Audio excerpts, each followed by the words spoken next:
What's up, everybody? It's 1090 Jake. I'm rocking with y'all, and y'all rocking with me. I have a guest here for y'all. What's good, bro? You want to introduce yourself? Man, it's Trap Lord Ross, you know what I'm saying, a hip-hop documentary extraordinaire, and this is about to be a very special conversation, man. We've been excited for this one, you know what I'm saying? There's a lot to get off our chest. Finally linked up. For sure. We down here in Miami, and there's a lot that I want to get into with you. You know, we've been supporting each other early on with this YouTube journey. For real. And we've damn near been neck and neck. Yeah, man. And then we both hit million subscribers and it's about the same time probably, right? Yeah, I swear. So this is it's crazy because a lot of people, you know, they want to compete and this and that, but for us it's always just been like, yo, keep doing what you're doing. It's just been nothing but love and support, which is rare. It is, man. But I really want to dive into your story, and then I want to dive into more so how it is being you, because I feel like there's a lot of things that we're going to be able to you know, talk about that we have in common. Being that we cover a lot of the same shit. So let's start off with where did you grow up at? Yeah, man. So I grew up in a very small town in the south of England called Bognor Regis. This is like a tiny seaside town. Like I will keep it real, it's not very diverse. It's a very white, English, old school town.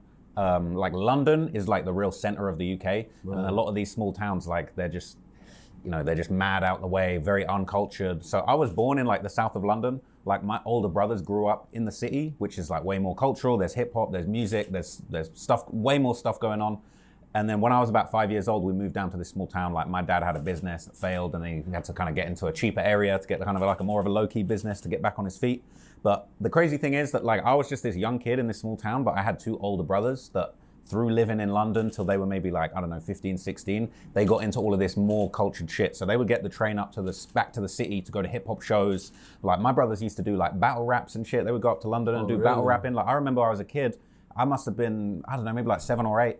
And I remember hearing like my big bro's, they're gonna go to the battle rap and he's gonna compete. And my brother ended up winning. And I came downstairs in the morning to go to school. And my brother there was like a golden microphone. It was like some battle rap league or something that he was doing back in the day. I just remember seeing that, just thinking it was so cool. And I used to just like steal their CDs, steal their vinyl records. Like they had a little home studio, they would make beats. Like one made beats, the other one would rap. And I would just be creeping in there, taking the music, taking the Jay-Z, listening to it at night. Like my mum used to like take the CDs away from me. She didn't want me listening to Eminem, but that just became like my passion and my love, just trying to be like, emulate my big bros that had grown up in the city.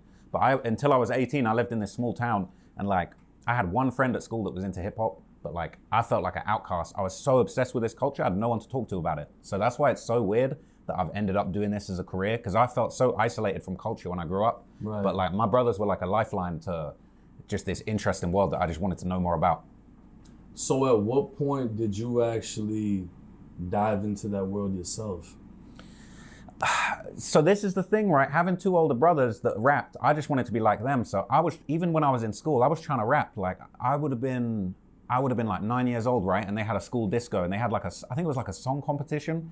And they were like, yeah, you know, you can, it was like a kind of fun thing. Like we're talking like primary school and shit, like 5th grade or something. And they were like, yeah, you can make a song. They'll let you in the music department to make a song. It's like me and 5 of my friends made like a rap song, and they were like, we were like won the thing, and they played the song, and we did like it wasn't like a real performance, but they like played the song, and we like wild out at the school disco. I'm like 9 or 10. But at the time I was like, yeah, I'm a rapper. Like I'm rapping. Like we gotta find the audio for this. I've got it, bro. I can play it to you. You want to pull it up? That's fine. I can probably find it, man. I can probably find it. Wait, where's my phone? Because you know what it is? I thought I was spitting, man. Like when I was a kid and I was dropping this stuff, like I really thought, I was like, bro, I'm gonna be a rapper. Like I remember we did like career day at school. It was like, what do you want to be? And I was like, I want to be a rapper. Like I draw microphones on my books and shit.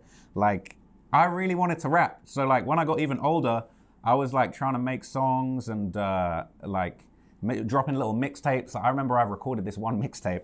I was just a dumb little kid. I'd have been like, this has been like sixth grade or something. I recorded this mixtape called like Move Your Ass, the mixtape.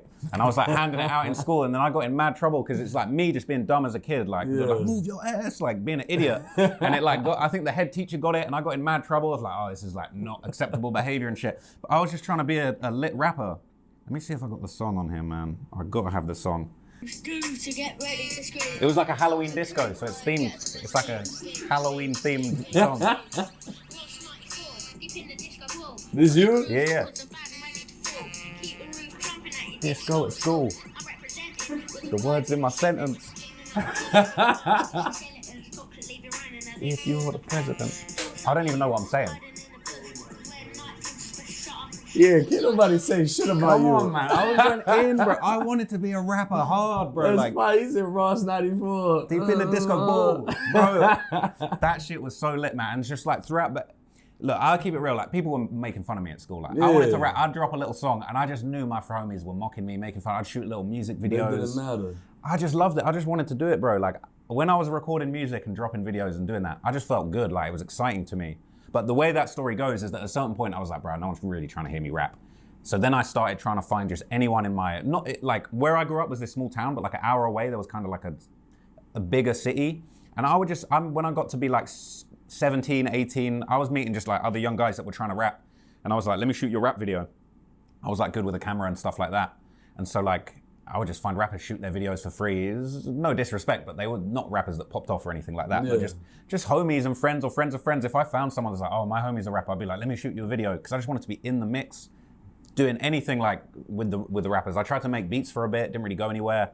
But I just loved rap. I wanted to be in there, in the culture somehow, doing something, videos, production, rapping, like anything.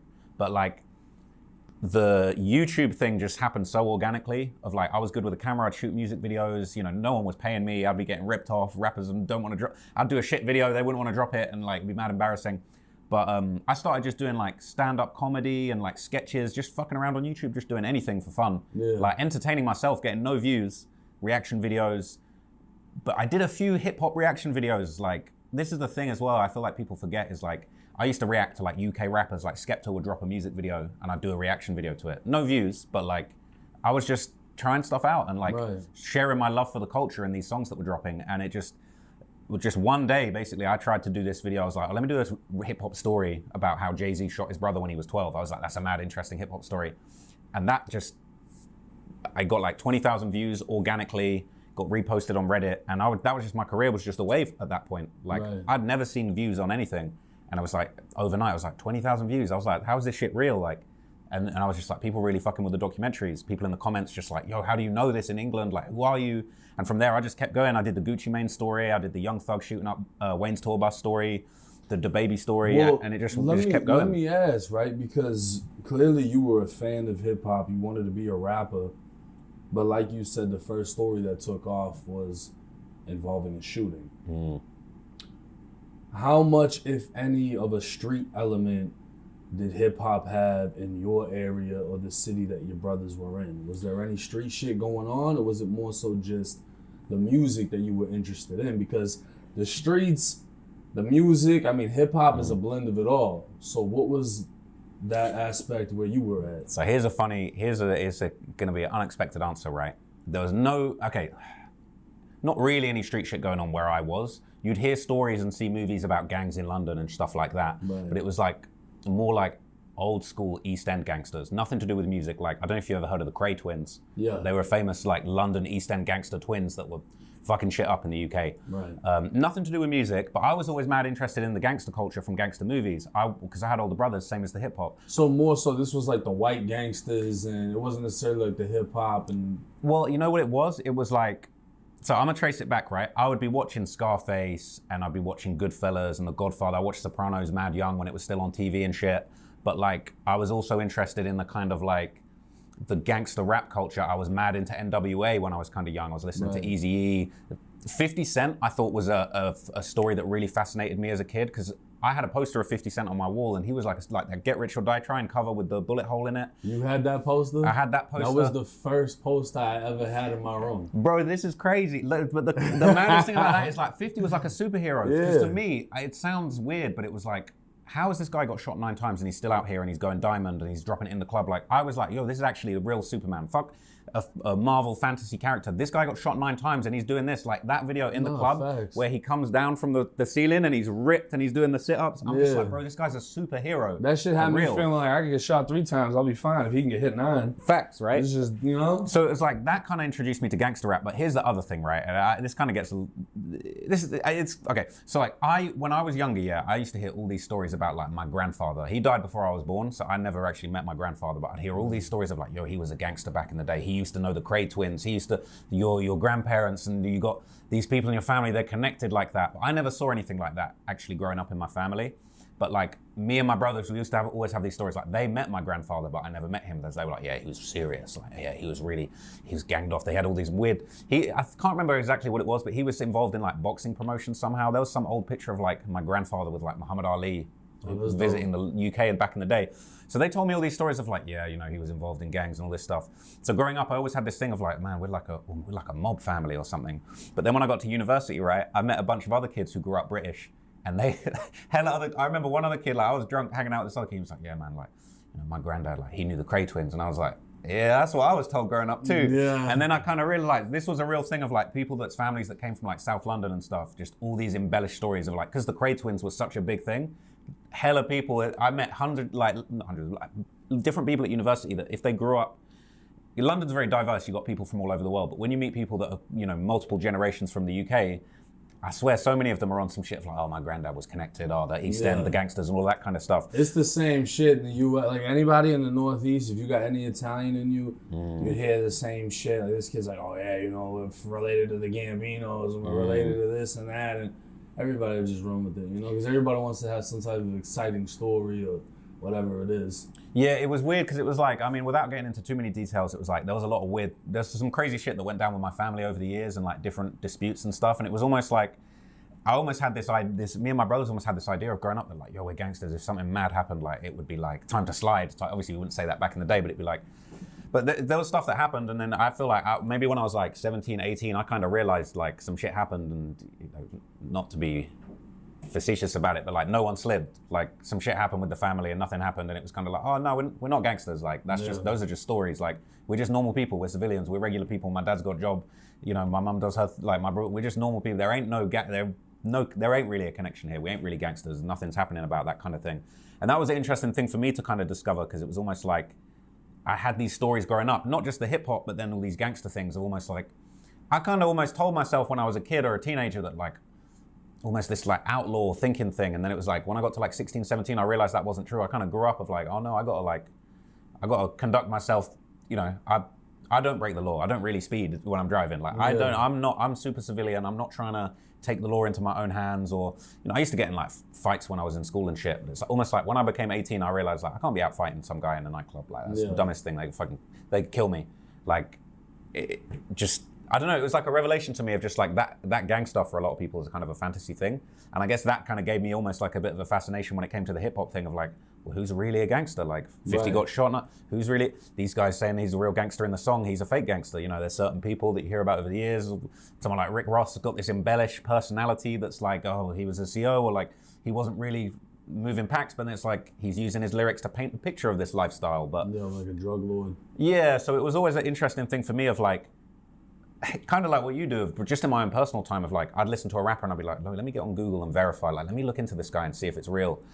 We probably came up the same sort of time as well when like the internet was first coming about, right? So I remember being younger, hearing about new rappers being on, I don't know, being on DatPiff and Hot New Hip Hop, or like a bunch of different platforms from back in the day that you'd look up and just look into the hip hop news and like, oh, this guy's done this guy said this, learning about the hip hop stories. Like before Genius.com, be trying to find out what these songs meant and what you know, what's the Supreme Team, what happened to 50 Cent, like how did that, and like there wasn't really any YouTube shit covering it, so when you heard this rapper did that was it.